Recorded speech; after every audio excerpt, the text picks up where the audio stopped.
Whenever we feel whatever's considered a bad emotion, naturally we're going to try to suppress it. And then our attention, because we're alive, has to go somewhere, and then it goes into our mind, and our mind is mean. My guest today, Josh Pais, was raised in a world most of us can't even imagine. His father was a physicist who worked with Einstein. His mother was a poet and a painter. And he grew up immersed in a clash between logic and creativity, precision and chaos. And that collision led to a breakthrough. For decades, Josh has worked with award-winning actors, world-class entrepreneurs, and experts in virtually every field, helping them to stop battling their minds and start using every emotion, every doubt, every nerve, everything they feel to unlock unstoppable presence. Presence is something that we work to cultivate here at Crappy Childhood Fairy. Trauma can wound your ability to really be there with other people. So I wanted to bring Josh on. You've seen him for years. He's been on Ray Donovan, The Joker, The Sopranos, A Beautiful Mind, Sex and the City. He even played Raphael in the original Teenage Mutant Ninja Turtles. But behind the scenes, he's been teaching a method so powerful, it rewires how you show up under pressure. Josh Pais, welcome to the Crappy Childhood Fairy. It's a pleasure to meet you. Likewise. I just discovered your work and your upcoming book coming out, Lose Your Mind. That was a title that was like, I was like, what? How can we do that? And then I found out what you were saying. And I found so much resonance between what people are going through with living with the effects of trauma in childhood and what you're teaching to help people get out of their heads, get more into their bodies, and start having a new understanding of what emotions are there for. Yeah. So I can't wait to talk to you about that. Thank you for being here. Oh, yeah. My absolute pleasure. I'm an actor. When I first got out of acting school, I started auditioning, and it was horrendous. I was just had so much fear. I had so much anxiety. I had so many debilitating thoughts in my head. And I really got to a place where I thought I had to give it up. It was just like at home, I could, create some stuff. And as soon as I put myself out into the world at any level, all these things started happening. And I reflected back to a story that happened when I was 6 with my father. I have this story in the book.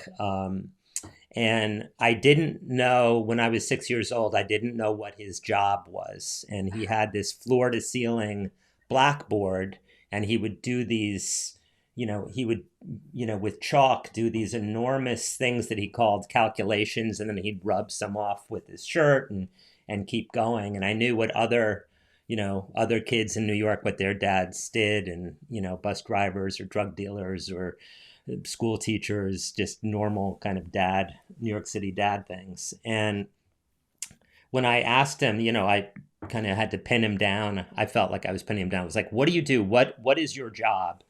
And he could see my concern. And I was sitting next to a small table, and he said, do you see that table that you're sitting next to? I was like, yeah, but you get to it. And he said, you see your knee? I was like, yeah. And then he said, the smallest part of that table and the smallest part of your knee are the same things. They're atoms. And then he kind of packed his calculations in his briefcase and went off to work. The side note is my dad was a theoretical physicist who worked with Einstein. And so he was a brilliant, creative scientist. Yeah. But reflecting on that story, when I had all that anxiety, I was like, well, if my body is made out of atoms, then emotions must be atom related. And as I started to feel the emotions, for example, when I was feeling anxiety, what I was feeling was like a kinetic vibrational frequency in my upper chest. So when I then went back to auditioning and started to just feel the vibrational frequency, it took me out of good and bad. It was just like there was just this juice that's happening. And that I was able then to experiment how to make that juice, those vibrations, into creative fuel. And, I think, there's a chapter in my book called The Greatest Myth of our time. And I think that the greatest myth of our time is that there are good emotions and bad emotions. Hmm. And as long as we buy into that paradigm, whenever we feel whatever's considered a bad emotion, naturally we're going to try to suppress it. Right. And as soon as we suppress our body, we're signaling to our nervous system, I don't want to feel you. Hmm. And then our attention, because we're alive, has to go somewhere. And then it goes into our mind, and our mind is mean. Hmm. Yeah. It's like it's not a nice, it's not, it doesn't say nice things. And if it does say nice things, it just will then lure you into saying bad things. And that's Yeah. just we can talk about that, but that's just a protective device to keep us small, Yeah. because somewhere in our lineage someone survived by staying small, and then that gets passed down, that survival strategy. And then, but now, let's say at that, with our ancestor, that was the perfect survival strategy. But it's not the perfect survival strategy anymore. And so we also have to realize, as anybody extends further out into the world with their work, with their relationship, with trying something new, the body is going to increase its vibrations. And it doesn't mean anything. It doesn't mean you're not ready. It doesn't mean you're not professional. It doesn't mean it's the wrong thing. It's just what happens. Yeah. And if we can just be like, I always say in my classes, like, we got to party with it. It's like, not manage it and not hold it as wrong. That's like going through the forest and going, that's a bad plant. That's a good plant. It's like, it's built into our DNA to feel everything that we feel. Hmm. Hmm.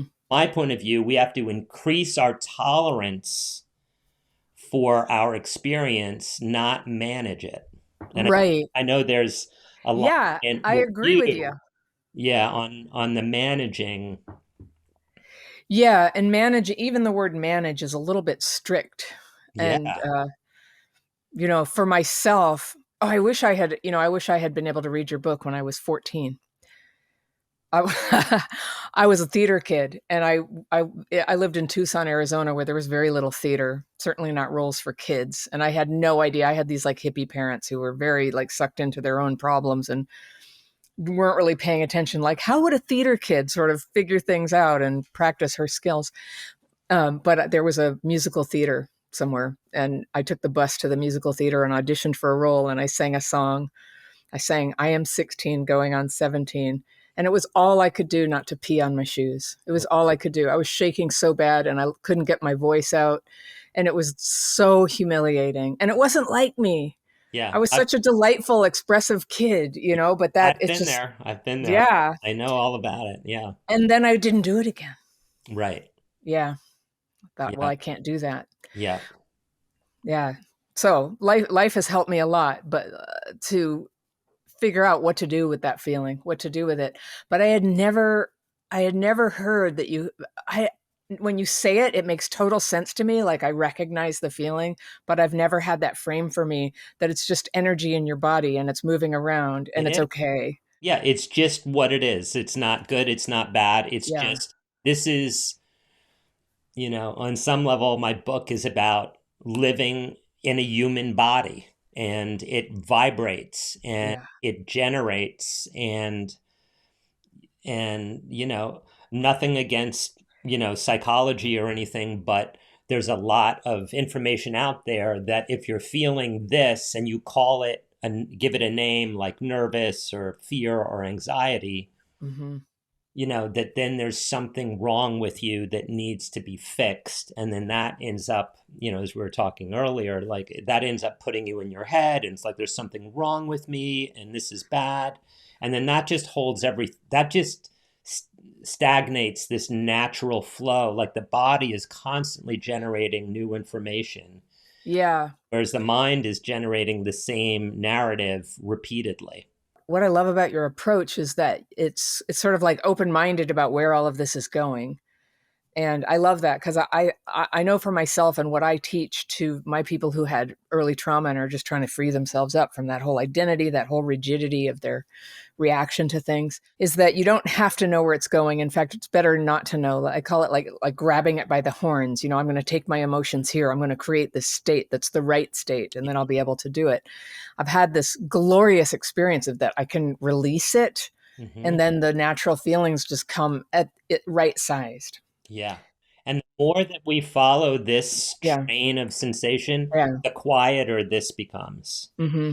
And from my point of view, I would rather feel alive and vibrations than listen to how I suck.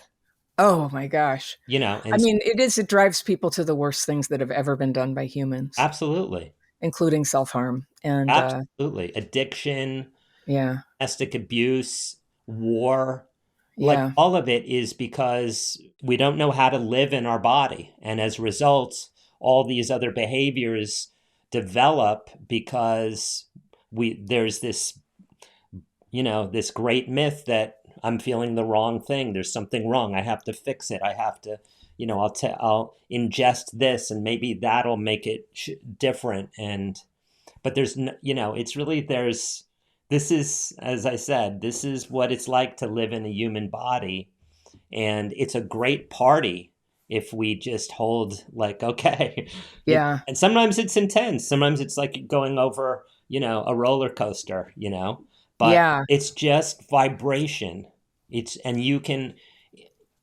like you can increase your tolerance for it, and that's kind of a lot about what the book teaches.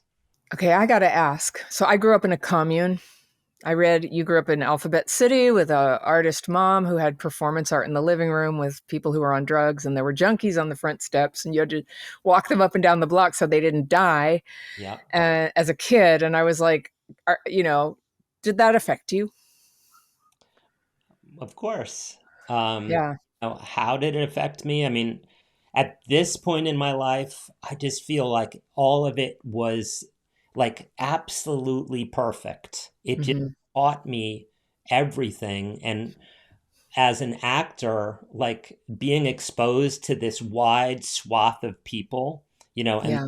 and my parents were divorced and my dad was in the whole scientific community, and I just got Yeah. exposed. Polar opposite, mom and Yeah, dad, huh? but it, Yeah. living in a really dangerous neighborhood, it was like it physically for I think a long time I was in like a my body was, I was ready for something to happen because there was violence, all around. And so it took a lot of practice to like let myself feel more so that I didn't have to protect against, violence that was no longer there. In the face of violence, I'd be a few people will get very like big and bear like. And I don't know about you, but I grew up in a violent home and I would make myself very small, just Yeah. very small and quiet. I had a very good reflex for just like shut it down. Yeah. And my neighborhood, my survival strategy, which I think was very good, was that I had to be invisible, like walking Yeah. the streets. Nobody, take notice, and Yeah. So it's really remarkable, though, that you would then become one of the most visible sorts of people there are, actors. right. Yeah. It's all out there. Yeah. And that you're using a technique. Well, tell us about your technique and how first I'm very interested on how you were able to access your creativity after an upbringing that demanded that you shut it down. Well, I also have to say on the flip side of this neighborhood that was violent and very tumultuous, it was also incredibly creative and Yeah. expressive. Everything was out there. People were making art. Like you mentioned, like there was performance art in my living Yeah. room. So it was just like it was everything and a lot of it. Well, I know there's a story about breaking glass, but Okay. that just fascinates me. But that you you didn't always have that free access to your creativity. Yeah. Some key events happened. Well, yeah. So the breaking glass, I went to acting school. Spent a year in London, and we had rehearsed this play, and everything was set. Every line, every intonation, every turn, everything was set, and I felt safe and secure. And I was like, okay, my biggest goal was to get through it, without making a mistake. And we rehearsed and rehearsed, and it was like locked in. Okay, got it. And then during the performance, I dropped a glass of stage wine. I was drinking, and it fell out of my hand. And all of a sudden, I looked down and looked at the other actors, and all of a sudden, even though this was a mistake, all of a sudden we saw each other for real in that moment. We weren't seeing our preset locked, what everything shattered, Hmm. but something opened up, and we actually began doing this remainder of the scenes of the play, like really talking to each other. It snapped us out of a preset way of working. In that year of London, that evening of that happening is was my biggest takeaway. And that we have to, I mean, everything that I teach started applies to actors, but it applies to everyone. And that we have to have the bravery not to be on a preset in terms Hmm. of also of people that sell things, or in a relationship, or Hmm. of going of Or on YouTube. what, yeah, Yeah. or it's just so much safer to suppress ourselves and have a preset, technique. But Yeah. in this day and age, from my point of view, that doesn't interest people. People want to feel you, and that takes bravery to allow yourself to own all these vibrations, and that's what makes an audience wake up. Yes. If we're managing ourselves, the audience, it's like basically we're saying we're disconnecting from ourselves. So how can an audience connect to us when we're not letting ourselves connect to ourselves?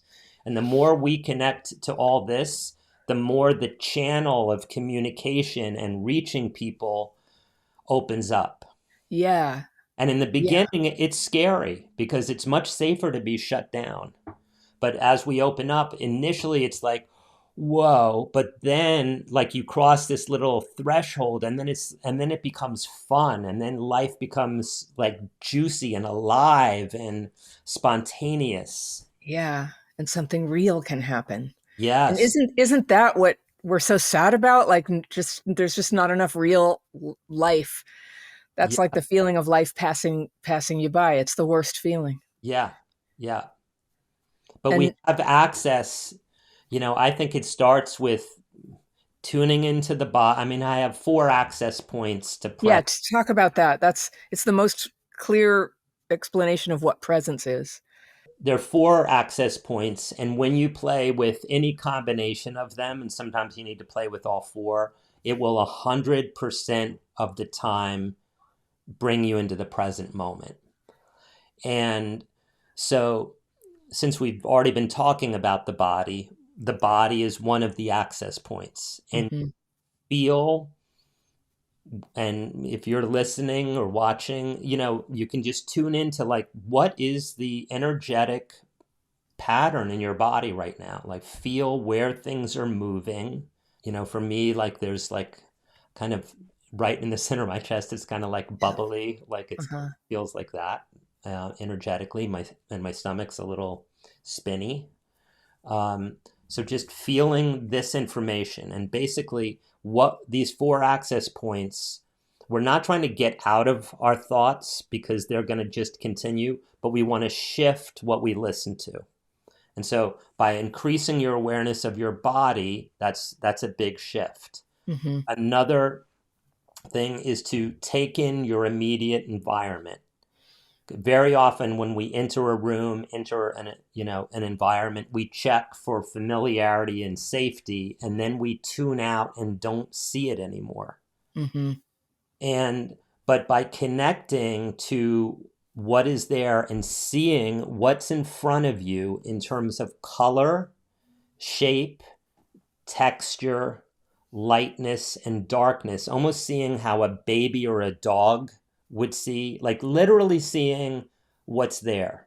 Like I'm looking at the corner of my computer screen and it says, the date and the time. But if I just literally see the shapes and let go of my interpretation or understanding, something happens and Yeah. gets quiet and the nervous system settles. The nervous system has Yeah. been called back. Yeah. You're really seeing what's there. And that's key. I think, I know you are very wise about trauma, but I think when people are having an episode, for lack of a better word, Hmm. it's like they've lost their immediate environment. It's like seeing it and Hmm. staying into the detail, feeling this detail. Yeah. Then the next one, and there's no order to these, is to breathe, but breathe to feel. Almost like you're putting gasoline on the embers of sensation. Breathe to feel, not breathe to get rid of what we're feeling. And there's a Uh-huh. lot of breathing out there that teaches that, Uh-huh. but that'll eventually lead us back into our head. Because if Uh-huh. we do anything to disconnect from our body, we might be able to do that, but then this thing is going to fire up. Hmm. So it's breathe to feel. So take a breath and aim it into whatever the loudest sensation is in your body, and just like, and see. So body, breath, immediate environment. And then the last one is one of my favorites. It's I'm back.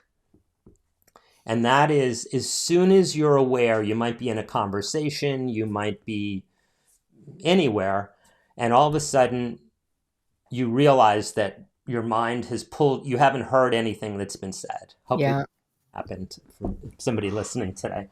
Uh, Hmm. and it's natural if it does. So the mind pulls us out. We don't even know it's pulled us out. And then we Hmm. moment like, wow, I've just been, in a whole spinner. Hmm. And then in my classes, people say, I'm back. As soon as you realize that you've left, say, I'm back. Hmm. The more you can do that in your day-to-day life, sometimes you can't always say it out loud, the more you're training yourself to not get lost in this. And every Yeah. time I'm back, you're building a muscle to stay here. That's a very useful phrase. It's simple and true. And it would be very appropriate in the method that I'm teaching to be able to like say it. It helps so much to sometimes say, like I'm having a flashback, or Right. I'm in the middle of emotional dysregulation right now. Yeah. And that's one of the more vicious side effects of growing up with trauma is its nervous system dysregulation, which everybody gets some of, but that early trauma can make it very hard to come back from. It makes it harder to come back from. So Yeah. we learn techniques to do that, which have everything to do with proprioception. Sometimes going outside for seasonoception. I just make up words for things, Yeah. what time of dayoception is it? Just Right. to be like, I'm here, I'm back, I'm Yeah. back. And the nervous system just loves that. And it goes, okay, I feel safe now. I know you're with me.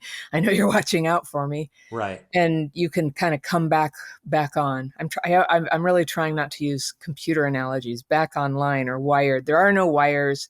We're not online. We're just like here. We're here. Right. This is so interesting. When we talk about like expressing your gifts, you're like, that's the great tragedy for people who were badly traumatized as kids, is they have gifts, they're sitting there like pushing against their consciousness going, come on, I need to be expressed, you're here for this great purpose. But it's very hard to either access, and for a lot of people hard to have the conditions that are needed to do something new or expand your horizons like that. Yeah. And I think that healing from a terrible past is the point isn't just to feel better. Initially, it is like just to not kill yourself, just to not like completely ruin all your relationships. Those were my early goals. Hmm. I got that pretty quick when I learned to re-regulate. There was no word for dysregulation or re-regulation, but I learned how to do it, Hmm. and then things started to get better.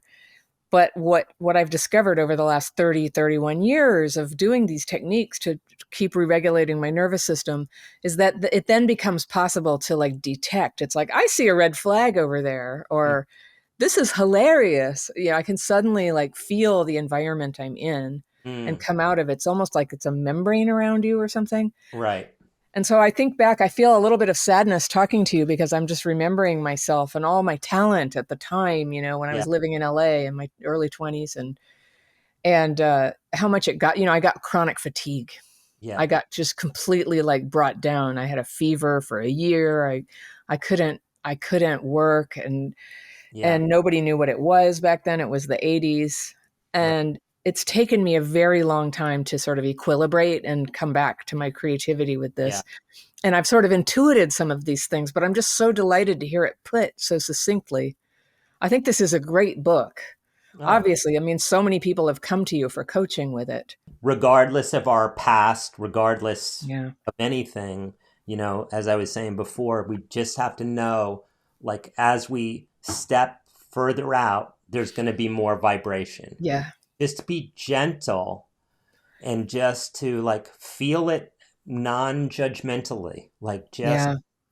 and then you can start taking up more space and you'll see your nervous system, you'll see you're not going to die, basically. Yeah. And it's almost like sometimes, I talk about in the book, it's sometimes you just need to go like, we're okay. We're not dying. We're just going Yeah. to start feeling some more stuff. Uh-huh. You have more and more room to play in. And, Yeah. and going back to these four access points, when they're at play, that's what opens the creative channel. Uh-huh. Great art happens not out of logic. Yeah.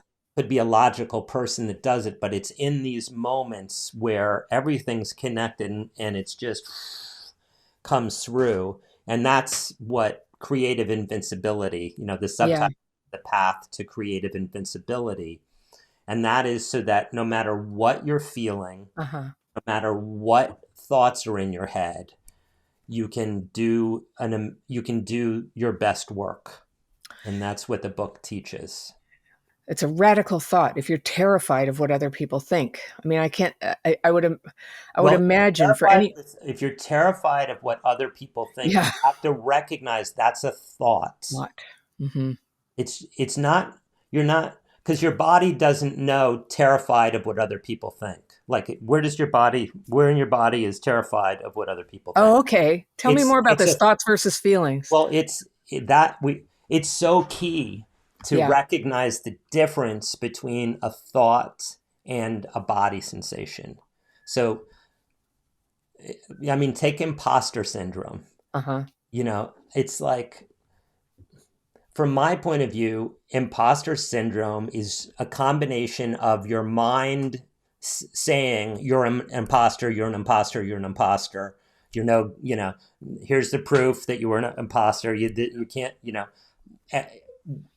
amidst a body sensation. And typically it's a body sensation that we have a low tolerance for.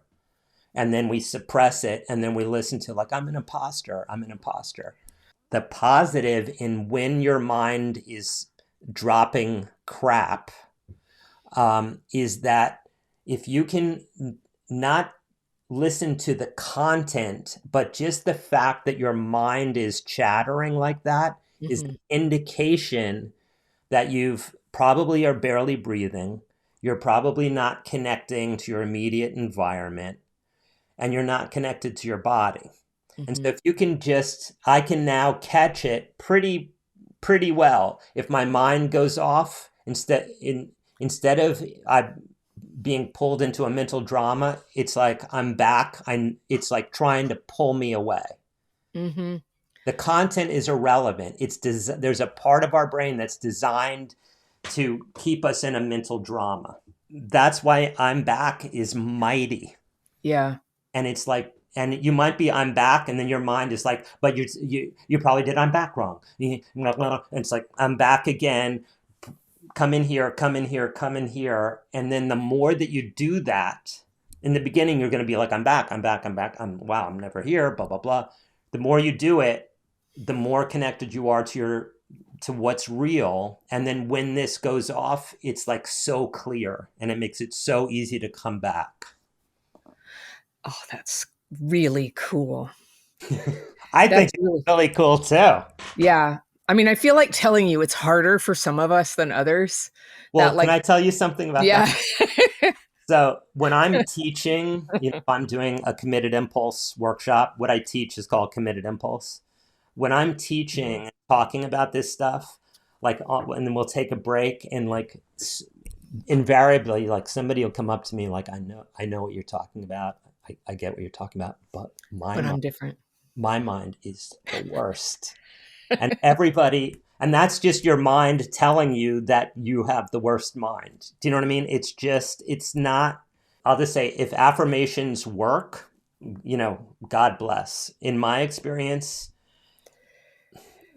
we have to get completely out of the paradigm. Yeah. And your Yeah. mind wants you to be in there going like, I am a good person. I am a good person. Oh, yeah. And you're only doing that because your mind is going, you're not a good You're person. not a good person. And Yeah. it's just like literally, I have this thing in the book, it's like if you had like a motorcycle helmet with speakers telling you crap. It's like, instead of trying to improve it, it's like, take that thing off and put it in the closet. Like, don't Gosh, that's so even, weird. I like, call it don't, headphones with AC/DC yeah, blasting really loud, but trying to act like you heard what people are saying. yeah.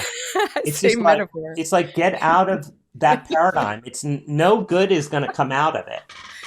Yeah, it's noisy. It's noisy. Yeah. And I don't know. Yeah, some people think of it as like a lack of control, but it's a when I hit bottom with my PTSD symptoms, I had been violently attacked on the street. They knocked me on a gang. They just like beat the crap out of me, knocked me unconscious, broke my jaw, my Oh, teeth. so And sorry. I had PTSD really bad and I could not control my thoughts. Yeah. And that's when I learned these techniques. So part of me is like, I just want to defend. There's times when you just can't.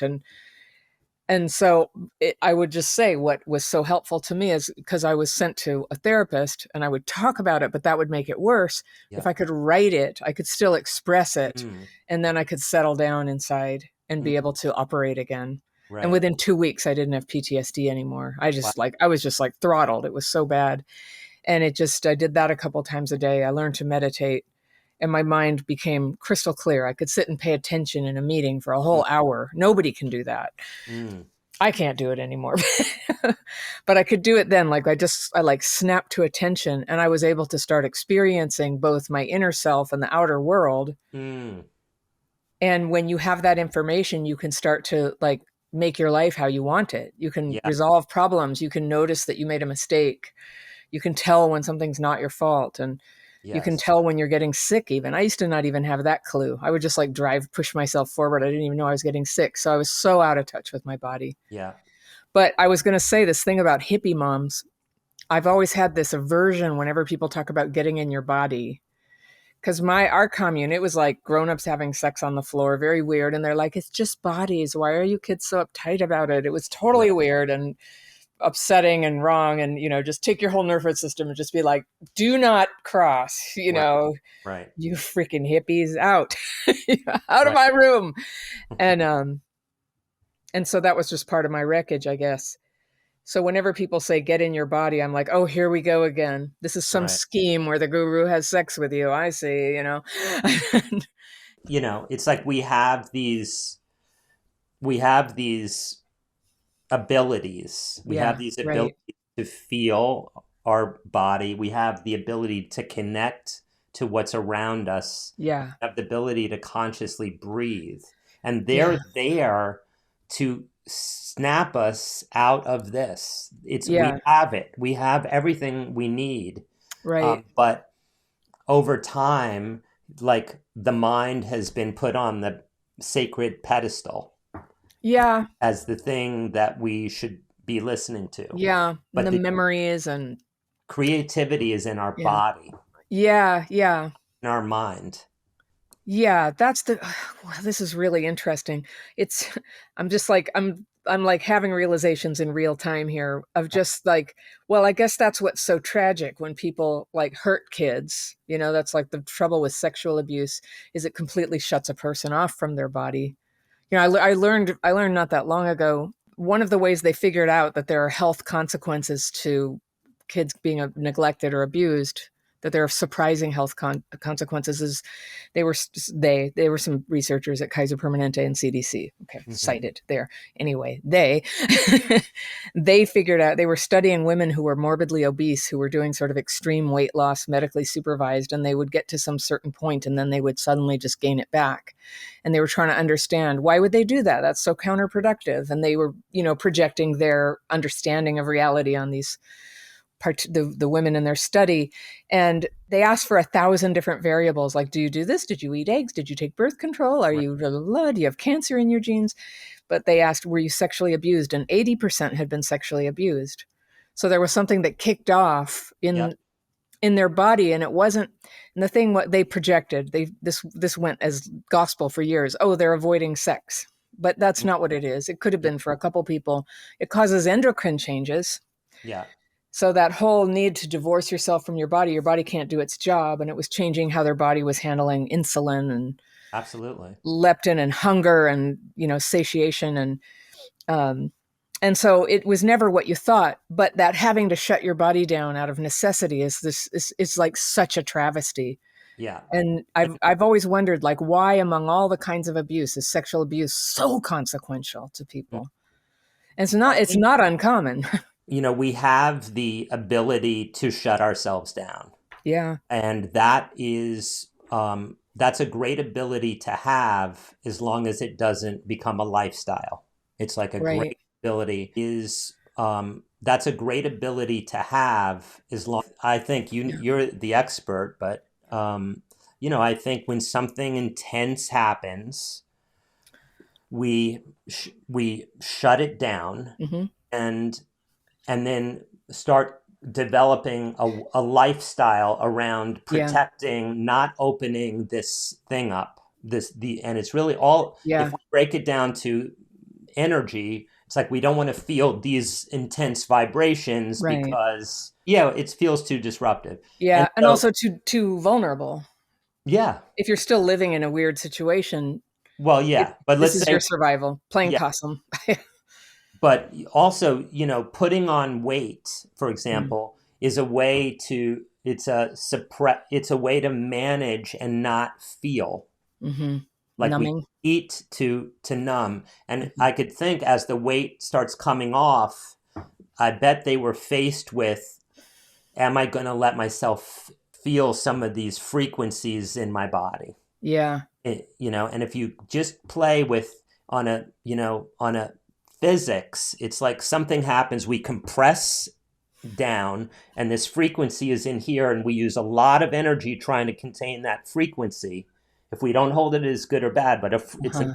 frequency, and if we don't increase our tolerance for starting to feel that, we're going to have to keep coming up with lifestyle techniques to Right. continue the suppression. Avoidance, a thing called I call crap fit, where you fit yourself to crap, you fit yourself to unacceptable people and situations because Yeah. you're just so good at it. You're just like, Yep. that's okay, I can deal with it. Yeah, absolutely. I can't So help I just thinking of think, you at 12 saving people from an overdose. And you yeah, said, it's just what we did. yeah. I mean, Good. That was it the right wasn't, thing at the time. yeah, and it wasn't considered heroic. Like I'd Yeah. come out of my stoop and Yeah. somebody would be OD'd, and we would just put, walk them Yeah. down, Move them walk them around. down the street, because if they No fully Narcan. went under, they wouldn't come back. And Yeah.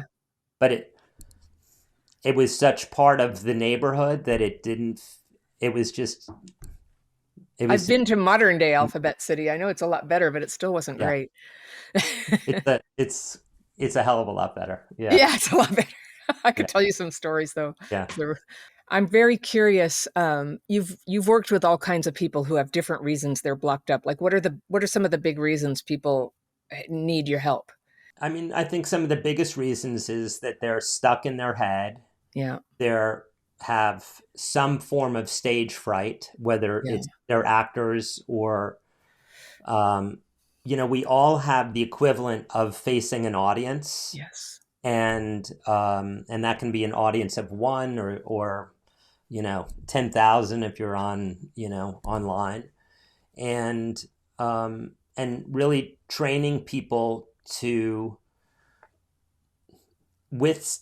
see that they can withstand the intensity of being with other people, and Hmm. just a practice, and that everybody has their place where it's like, oh, this is my boundary, and it's like of like I can't go, but then if gently like say, well, what, just take a look, and then it's like, oh my god, and then it's like I don't have to live that way anymore. And Ah, in terms of creating, it just opens up people to step into the unknown as they're creating, and that's what an audience wants to see.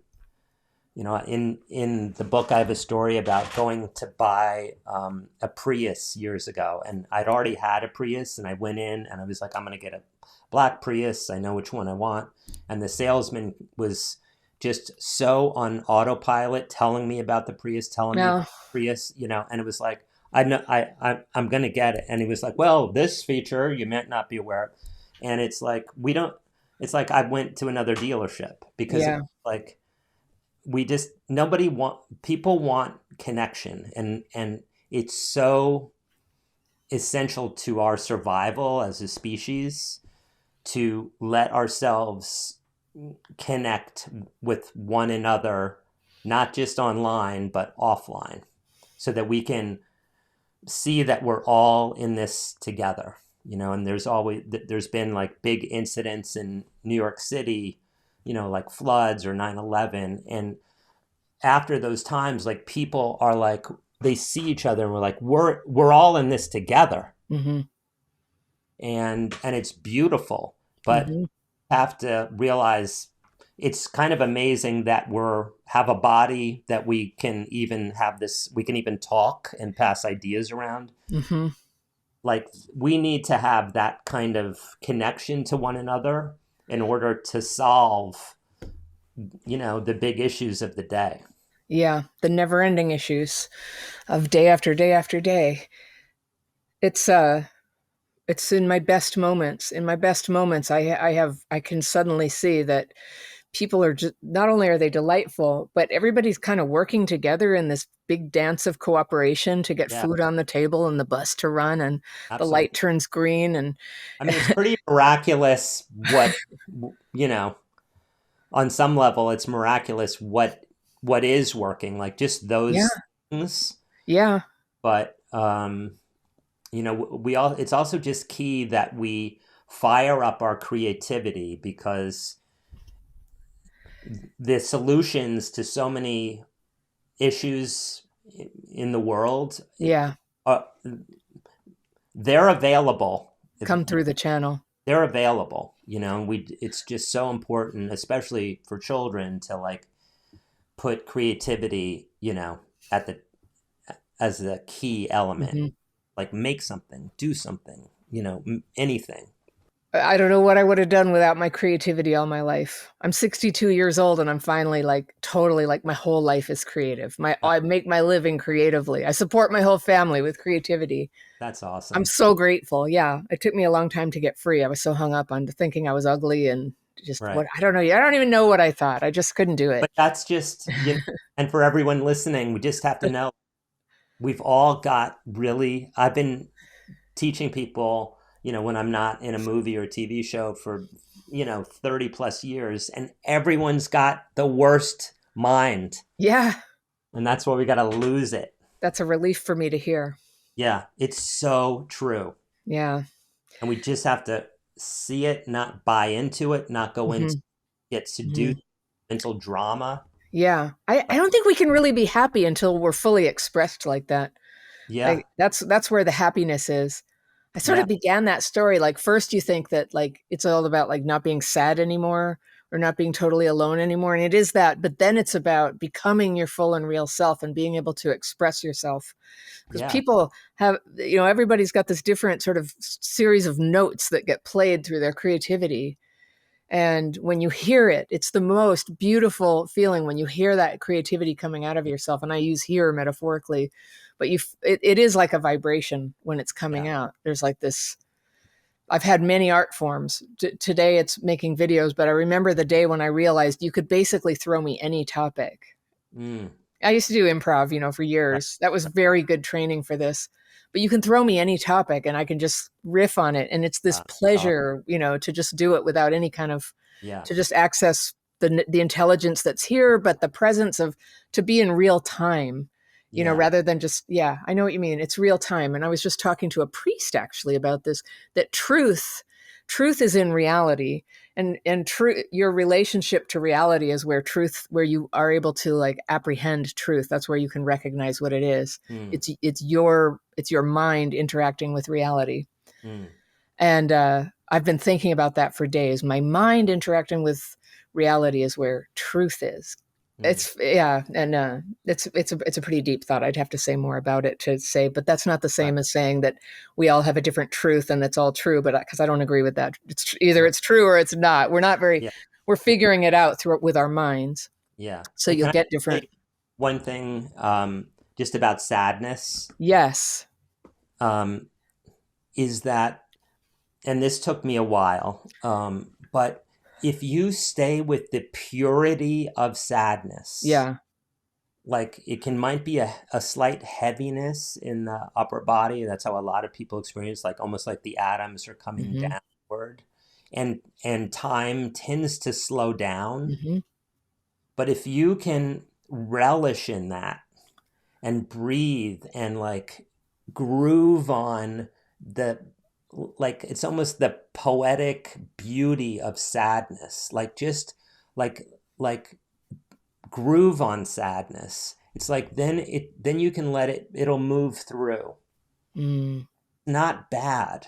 It's just like it can just slow down time and be almost a clear, there can almost be clarity in sadness if you don't fight it and Yeah. hold it in the negative category. It, Uh-huh. it's just the atomic energy is settling, you know, Yeah. feel that what you're actually feeling, not the judgment of what you're feeling. Yeah. Yeah. Sadness is appropriate when things are sad. Yeah. And it's natural. It's natural and real. Well, thank you, Josh. This is like a whole can of worms for me. I'm going to have a lot to think about, Okay, good. and I This, really appreciate you sharing this insight with us and your lifetime of work helping people. So thank you for joining us today. And I think this is going to be just fireworks going off in the minds of all the people in my audience whose creativity is trapped right now. And so the book is called "Lose Your Mind." yeah, it's lose. I Yeah, happen to have it right here. come give Uh, us a little it's peep. lose your mind, Mm-hmm. the path to creative invincibility. I love it. Yeah, All right. Thank you so much. you're so welcome. It was a joy.